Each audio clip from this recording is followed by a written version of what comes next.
Hi folks, my name is Kevin Dunn, and welcome to Agency Unfiltered, a bi-weekly web series and podcast that interviews agency owners around agency operations, growth, and scale. Nobody knows how to scale agencies better than those that are already doing it, and they're happy to share an unfiltered look into what has worked and what hasn't. Today, we're joined by Carter Severns and Cameron Taggart, partners at Creative Cave. While some folks view paid ads and inbound as competing channels, these two see it as fuel to the inbound fire. Throw wood on the fire, drive traffic to high-value content offers, and see quicker ROI with paid ads. Another episode of Agency Unfiltered begins now.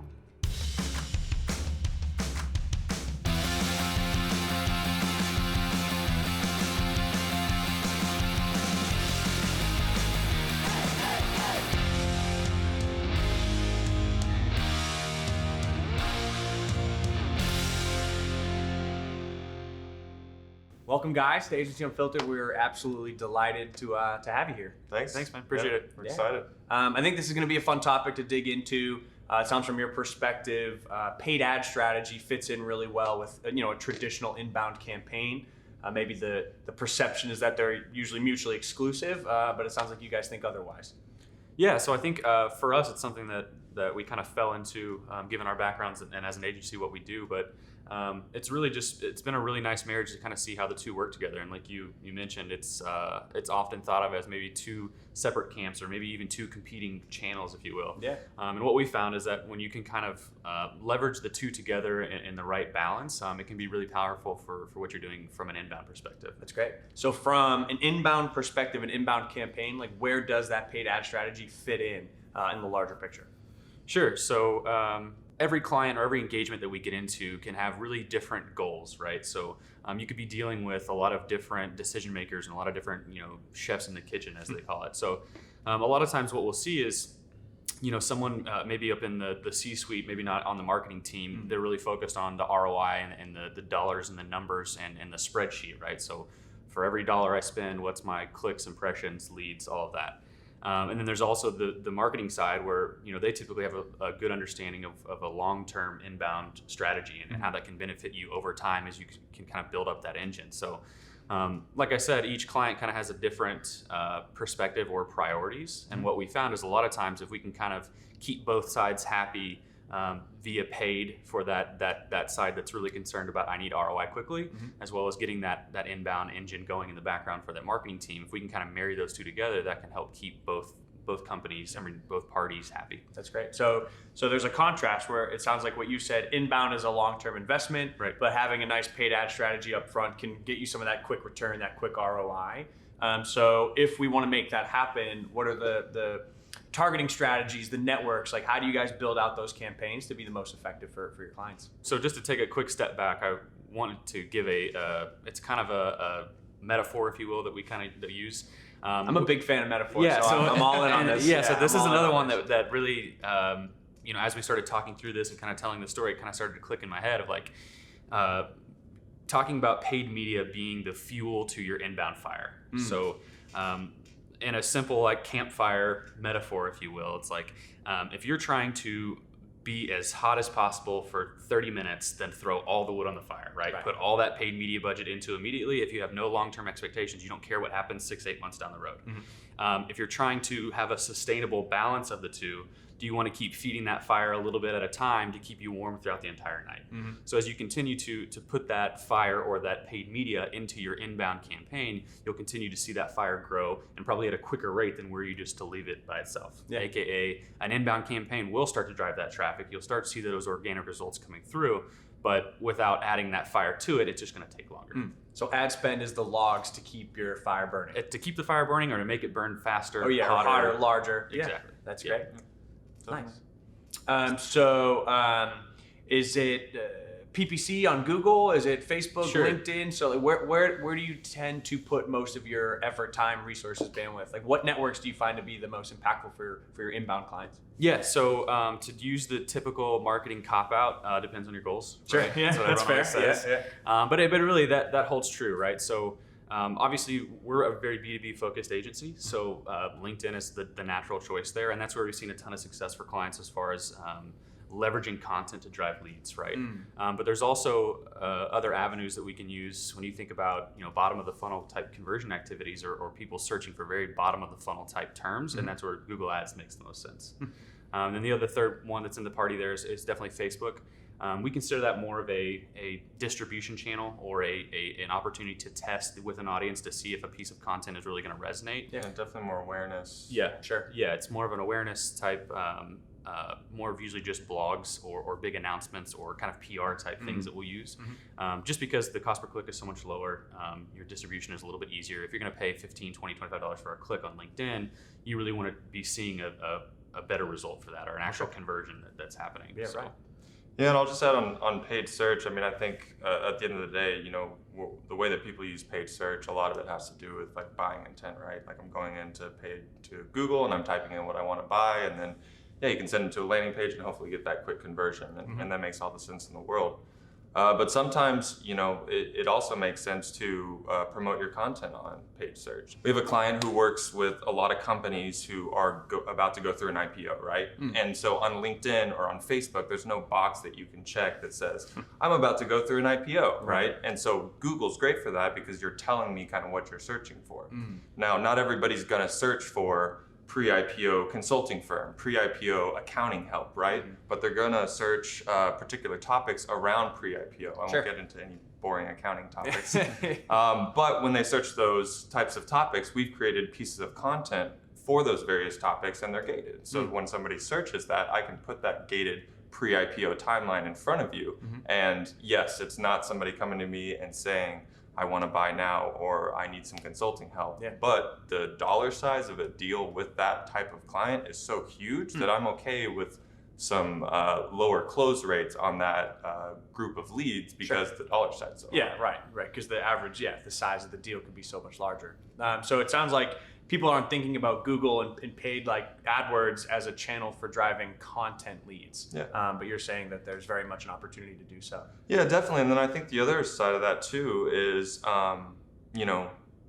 somebody goes to Google and does type in pre-IPO accounting consulting group, more of a bottom of the funnel, I want to buy now type situation. Great, you've got them in a landing page, you go to a sales meeting, but then they don't close. Right? We've all been down that path before. So what do you do next? Well, it's the same nurture, inbound content, send them further down the funnel concept, right? So thinking about paid search within that lens of an inbound strategy makes all the sense in the world, because at that point, after it doesn't close for whatever reason, send them into an automated workflow where you trickle out the exact same content that you would to somebody who downloaded an ebook, right? So it's not anything, evolutionary. It's just kind of changing your mindset and thinking about these paid search channels within that inbound strategy lens. So just because you came in through like a paid ad doesn't mean you have to be an immediate close. There's an opportunity to nurture those leads just like anybody else in your database, your pipeline, or anything like that. Absolutely. And coming from sales myself, I will say that as soon as that person tells you no, that person may disappear in your CRM, right? Sales guys get busy. There's other people that are more priority, right? And so just ensuring that you automate some of that on the back end, just make sure that they continue to get that, that type of content. Yes, signing them up for a newsletter is great. But if I know that you were interested in a pre-IPO and that maybe isn't happening for a year or so, I can just trickle out similar topic around that for the next year. Well, that's right. So you have to be able to categorize. I didn't mean to cut you off there, but you just have to be able to categorize those leads appropriately. Like we know exactly what they were in the market for, so have them on those necessary lists. Nurture campaigns, what have you. Absolutely. Yeah, and then the reason that makes sense for us specifically is like I mentioned, we're mostly B2B. So that sales cycle can be so much more complicated. It can be so much more long-term. There's a lot more evaluation. It's a big purchase, right? So there's always a lot of different factors involved, and timing is always a big one of them. We're not getting funding until next quarter, or we already spent our budget this quarter on something else, or we're still waiting to onboard the team member who's going to run this platform. Like whatever those different situations are, that just because they searched that bottom of the funnel term, came through the site, became a contact that was looking like okay, let's get into contract negotiation stuff. There's always things that can happen that can slow that down, especially in B2B. So all the things that we just talked about are really important to continue to nurture that lead, regardless of when it's going to be right for them. Sure. No, that makes a ton of sense. Slight pivot here in topic, but how do you guys handle like the billing and invoicing for your clients around paid ads? I think there's a number of different ways to do it. I've seen percentage of spend. I've seen flat fees. Do you guys take margins off the, whatever it is? How do you guys bill, invoice, handle the finances with paid ads? And did you test and try different things along the way? I'd just be interested to hear that journey. Yeah, for sure. So I think like most agencies, we've tried a lot of different structures. There's a lot of different things that have worked or haven't worked for various different reasons. And for us, it's like a continuing to evolve and see what works. And I will go back to kind of each engagement or each situation is different, right? Mm-hmm. So we kind of bill differently by platform. Typically, Facebook and LinkedIn are very similar. We'll typically have a nice fat fee. Fat fee. Yeah. So for Facebook and LinkedIn, they're very similar. We'll usually have a flat rate fee that kind of covers all of our management of the campaigns, optimizations, and reporting. Wow. And that also is usually limited to up to a certain number of ads in a given month. So that's kind of the way that we kind of regulate the amount of hours that we're putting into a given campaign. That's kind of Facebook and LinkedIn, and then Google Ads is what you mentioned. We do a flat rate fee. Again, that covers our optimizations, our reporting, testing, all the things that are going on in the background, and then we'll do a percentage of spend as well. So that's kind of the typical agency structure for billing for those type of platforms. Mm-hmm. And like I said, we've tried different things and it's evolved over time, but that's kind of where we've honed in on what makes the most sense. The only other, I think, outlier I would say is that we do have a client that is a large retainer for us on the inbound side, as well as some PR stuff, and we're doing video work with them. It's just one of the bigger clients that we work with. I mean, in that situation, they came to us and actually asked to be just on a set paid media retainer. So that means it includes all the things that we just talked about, in addition to running native advertising or doing some programmatic or whatever that is. And what we do there is we just track our hours to make sure that we're staying within that retainer each month and making sure that makes sense. So I think size plays a part too. Yeah, absolutely. And kind of have that, yeah, absolutely, man. So it just kind of depends on that certain situation. And obviously that client that I was just alluded to is one that we've worked with for 2 or 3 years now. It's a great working relationship, and it just made sense for both parties to just say, let's just do a retainer and then let's not think about it. Yeah, well, I definitely wouldn't do that for like the new client, right? Or like a smaller budget. But after you've established that relationship, you understand that you trust each other, you've got long-term contracts in place. We don't want to upset or ruffle any feathers of the client just because, I think in that particular situation, they weren't too keen on a percentage of spend, and which I can, I can understand. And they're a company where there's not a whole lot of marketing-minded people, so they're not as familiar with that concept, right? And so, if we are doing what we're doing and we're estimating hours accordingly, we can get pretty close. Using some time tracking tools, stuff like that, like a Cello. We can get pretty close to however many hours we think it is going to be. And then, track, if you do that, track hours. So when that contract does come back up, make sure that you can, get it right. Yeah. And it's profitable for right. agency. Yeah, absolutely. Yeah. So I know with the social networks in particular, there is just a whole slew of targeting options, right? Yeah. Like the expansiveness of how you can target audiences is just ginormous, right? Can you guys think of any like creative or unconventional targeting options that you put into place that worked really well for a client? So I don't know necessarily of anything that's outlandish or strange. You're fairly restricted basically on LinkedIn by what the user gives you, right? Sure. So there's a handful of boxes you can check that basically when they set up their profile, they're giving you that information. Yeah. One of the biggest values that LinkedIn has is typically that information is much cleaner, much more accurate because it's a professional network, right? Yeah, right. You're gonna add to that? Oh, I was just agreeing. Yeah, I would say on LinkedIn, some of the lookalike audiences. That's a new feature that came out this year, being able to upload lists. And then I would say in the sales process, for people who aren't really in the trenches with LinkedIn, I mean, to maybe people here and some of our audiences may be obvious, but being able to tell somebody in the sales process, like how many people are in your CRM? Oh, 5, 15,000 people, whatever it is. Well, I mean, we can upload those people into LinkedIn and put ads in front of them all day. I mean, it really resonates with them. Or upload a list of your best customers, right? And then you can go ahead company URLs. Yeah, and you can build a lookalike audience based on those emails or URLs or whatever that is. But I think when it comes to targeting, and I'm really alluding to LinkedIn because that's where we do a majority of our ad spend, and that's where we focus on. Just for our clients B2B, LinkedIn makes the most perfect sense. Network, what really works for us and what really sets the foundation of that targeting is having really good buyer personas. That almost is laying the groundwork or the framework for what those audiences are going to look like.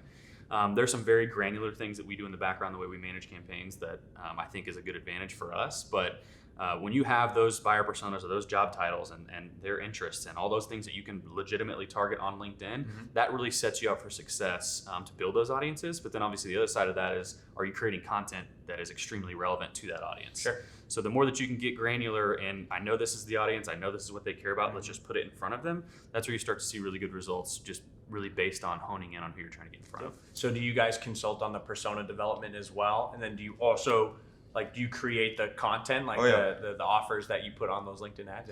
Yeah, definitely. It's more preferred, because what we've seen, we have had clients that get these deals with LinkedIn where they kind of get thrown like banner ads into the package that they buy or whatever, like when they buy recruiting seats or whatever it may be.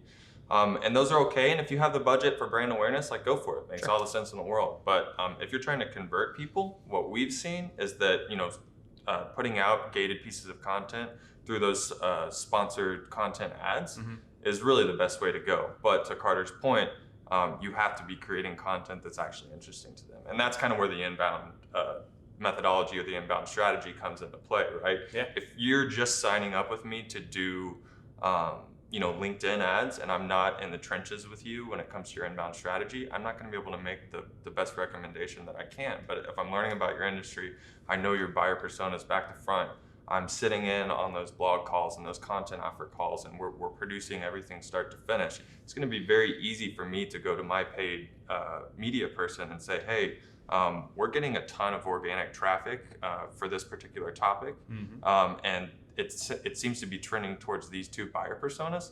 Let's put some ad dollars through that. I bet you we get higher conversion rates. And then vice versa, you may have a topic that or a content offer for whatever reason is maybe just not performing. But you chose that topic because you're talking to a subject matter expert that is talking to their buyer personas and saying, no, people care about this, I promise you. And then you go and you put that on LinkedIn to kind of test that, test the waters and see if they're right. If you start to see those conversion rates that are higher, then you can come back over to the inbound side and say, okay, well, what do we need to change here? For whatever reason, this isn't performing organically. Should convert high, but it's just not performing. And so those can kind of inform each other, right? Yeah. And so that's the thing Carter talks about a lot, is like making sure that your inbound person or your content person is in close communication with the paid media team. Yeah. Because these two halves should influence each other. Absolutely. Yeah, I mean, if you're this is kind of content that's kind of paid for our agency, and that's kind of the reason that we're both here talking about it. But if you've got a paid team who's sitting in a separate corner and isn't communicating with your content team, then this whole thing of layering paid media in with inbound doesn't happen. Sure. Like, it doesn't work. You have to be talking to each other, and what's performing really well organically probably is going to do well in paid. And then if you are in tune with what the market is doing or what the industry is talking about, and that content is relevant and you know it, that's where you can take those ad dollars and throw some fuel into the fire and get it in front of those eyeballs that we know care about it. Yeah. And I would say also, kind of going back to the piece that maybe isn't performing as well organically, but is really well on paid, that oftentimes there's an education issue, right? And so that does it solves that problem where people don't know to search for it, but when they see it in front of them, it's like the light bulb goes off and you're solving that problem for them, or you're educating them on this topic that it's maybe in the back of their mind, they're just not actively searching at that time. And so it kind of does solve that problem. Once you uncover that, how do you then make changes, or what do you change about the organic side or the inbound campaign to help boost the performance of it on the non-paid side? Yeah, so strategies? Yeah, I think it's just about zooming out and looking at the larger topic at hand. Maybe I'm focused on a subtopic that is maybe just too niche, right? I'm going to that search engine results page and I'm searching that maybe zoomed out, the broader topic, right? And I'm seeing what people are writing about. And then we're kind of getting to some SEO stuff, but then it's looking at basically the way Google works now is you're searching for a term and it doesn't always necessarily give you the Wikipedia page for that term. It understands that if you are searching for the example that was brought up the other day was what was it? It was like that's kind of gross. Now I'm interested. I know, right? Yeah. So, the search was, it was for like how to handle acne or something like that. Okay. Something like that. It could have been way. Sorry.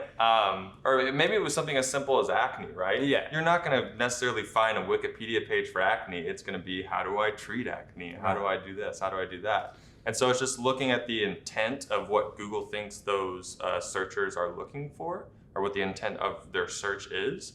And then you can kind of reverse engineer that search engine results page, and then make sure that you're covering those subtopics within your page, whether that's through a pillar page or various blog topics. Then I think the other thing is if we're not seeing something get the organic reach or the growth that we expected it, or if it's resonating on paid but no one's finding it, it's like maybe it's buried. Maybe you're not internally linking to it very well. Maybe you're not putting CTAs and other relevant pieces of content to get some more eyeballs on that piece that's not getting that growth or the sessions that you expect. So that's another thing we think about is like, okay, are there other places on the site or other blogs we've written about that are relevant to this piece that we can start linking to? Or maybe we can put it into some drip email campaigns because we know it's relevant. It's just not being found organically for whatever those reasons are. That makes sense. I mean, again, that just speaks to the value because a powerful way to get it in front of the right audience at the right time. So you can supplement kind of while you explore and figure out the inbound side or the organic side of things, but you can still get some eyeballs and ideally some conversions on that content in the interim. Yep. Yeah, you can get that data a lot quicker, right? Yeah. With inbound and with organic, it could take you months to get the eyeballs on it that you need to understand, like, is this success or is this failure? But if we do a test on LinkedIn and nobody downloads it, all right. Not worth the effort and time. Yeah, let's move on. Let's go on to the next one. And then you aren't working on this topic for 3-6 months, then to learn that, oh, nobody cares about this. Right. We were wrong. Yeah. And really that starts to develop like a feedback loop, right? As Sure. you can start to see what resonates, what doesn't on either platform, the organic or the paid, and that can really start to inform your entire content strategy. Yeah, that's great. Final question for you. I don't know if I previewed this one, but we asked all of our guests, what is the weirdest part of agency life? That is tough. Besides acne ads, I guess. Yeah. I'd say for me, it's like curveball client and prospect meetings. And sometimes you learn about those up front, right? If you go into like a pitch meeting or a discovery call and somebody on the phone is kind of Looney Tunes, right? But I would say my favorite is like when you're not prepared for it, where like you've kind of got some rapport, you're meeting with the client, there's no real red flags, no curveballs. But then out of left field, something gets said. We've been on calls where clients get rather heated with each other. That's always interesting. Or just quirky personalities. Yeah. You never know who you're gonna get on the phone. Yeah, I just think sitting on the other end of the call and laughing with your teammates and just rolling with the punches. Yeah, exactly. That's a good answer. Yeah, I'm struggling to think of the weirdest. See, we saved the curveball for last time. No. And I've seen enough episodes to know that. Oh, you knew it was coming. I just didn't take the time to process and think about. Well, I think clients yelling at each other on phones is pretty good. So just in fighting amongst clients, I think that's a pretty good answer. Doesn't have to be fighting. I don't want to say that I enjoy that's people right. fighting. We gotta save face at the end here. Just listen, interesting personalities. Perfect. Well, thank you guys so much for coming on. It's been an Thank absolute you. pleasure. So I appreciate you taking some time. Yeah, man, appreciate it. Thanks for having us. Thanks for tuning in to another episode of Agency Unfiltered. If you like what you saw, heard, or read, make sure to subscribe to our playlist on YouTube, our podcast on Spotify or Apple Podcasts, or our newsletter on agencyunfiltered.com. Alongside episode launch notifications, the newsletter also comes with a ton of other helpful, strategically curated agency content from yours truly. And if you want to keep the conversation going or provide a counterpoint to this episode's discussion, tweet me at Kevin_Dunn. I'll see you again in 2 weeks, but in the meantime, keep it unfiltered and let's all grow.